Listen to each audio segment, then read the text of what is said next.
I have huge news for Madden 24 and I cannot wait to get into them, but before I do that, I just want to say how grateful I am for you to tune into this video. We are building an amazing community on this channel, so make sure to like, subscribe, and comment with any types of questions that you have, because I'll be coming out with a bunch of Madden tips, tricks, and schemes for you to become the best Madden player that you can be. But with that said, let's get into the video. So on July 27th, Madden 24 EA came out with new patch notes, and that's what we're going to go over. And the first part of that is the gameplay patch notes. Let's get into it. The first part we're going to talk about is the pass blocking improvements. EA said that they improved the offensive line's ability to pick up edge heat versus pre-snap adjustments, such as pinch D-line and user-defender stacking. The offensive line was a big issue in Madden 23, and it's good that they're trying to make improvements for that. This is something that we're going to have to test out ourselves when the game is officially released on August 18th, or if you pre-order it, you can get it 3 days before. If EA is able to fix the offensive line's IQ and maybe be able to pick up slot blitzing, then Madden 24 can be a really good game. And now we got man coverage tuning. They said in the patch notes that they increased the receiver cut move win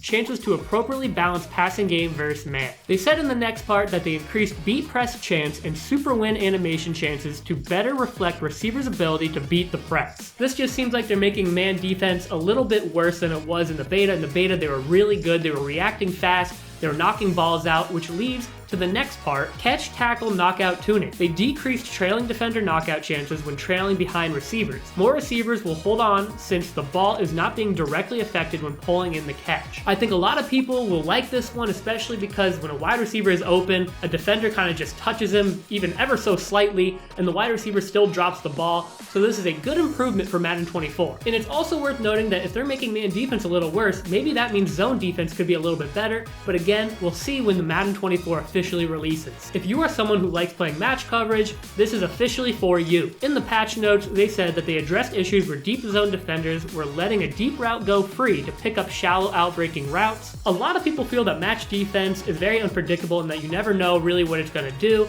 so it's nice to know that they're tuning match defense, so maybe we'll be able to play it a little bit better in this year's Madden. And for the next part, HB screens are back, baby. Maybe. They say that they changed the man coverage behavior on HB screenplay so defenders are no longer psychic. And it's always good when players aren't psychic and they just know whatever play you're about to run. They will not charge into the offensive backfield to cover the screen back, and the defensive tackle does not sniff out the play so frequently. I love screens. I don't run them a lot because things like that, psychic players. But if they fix this, HB screens could definitely be a viable option for you in certain downs in Madden 24. And for the next part, we have the pass rush. Pass rush disengage tuning. They addressed the issues where the pass rushers would disengage off a block and re-engage instead of being allowed to pursue the QB escaping the pocket. This is huge news because if your defensive players aren't following a scrambling quarterback, that's going to lead to a lot of trouble. So thank you, EA. This next part is big for people who love making adjustments like myself. So we have the input latency. Sometimes actions are missed or delayed, and it seems that they fixed all of those issues, and it was their top priority to do so.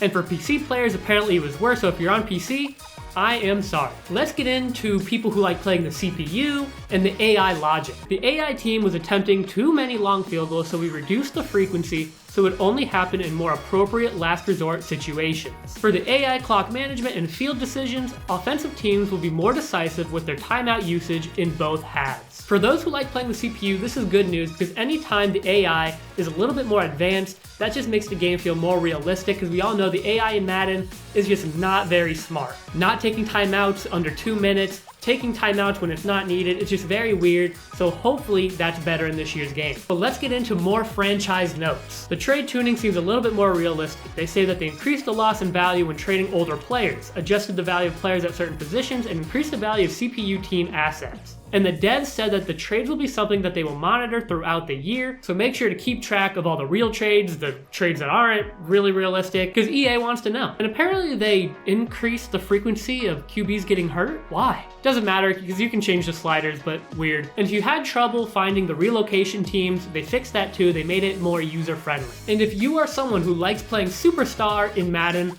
well, this is for you. So in Superstar and Franchise, you can actually turn on and off the momentum and home field advantage which I think is really good because a lot of people dislike that feature. They removed practice drills from the side activities and replaced them with mini games. They tuned the 40-yard dash combine, and along with a lot of other things that they tuned, it seems like Superstar could be a pretty cool game mode if you enjoy those types of things. And they didn't say too much about Madden Ultimate Team here, but it seems like they tuned the things that needed to be fixed, along with adjusting your team and just how you can get started with the challenges. Now let's get into the presentation and audio. They added some new designs and new exterior cameras for opening shots in games. They updated animations and art in studio set environment. I don't know exactly what that means, but hopefully it's just different from Madden 23 because it kind of looks like a copy and paste. They also added scenes of the cover athlete Josh Allen doing signature pregame handshakes with teammates. Let's keep that type of stuff going in Madden. That's always really cool. The signature moves, signature handshakes with big time players.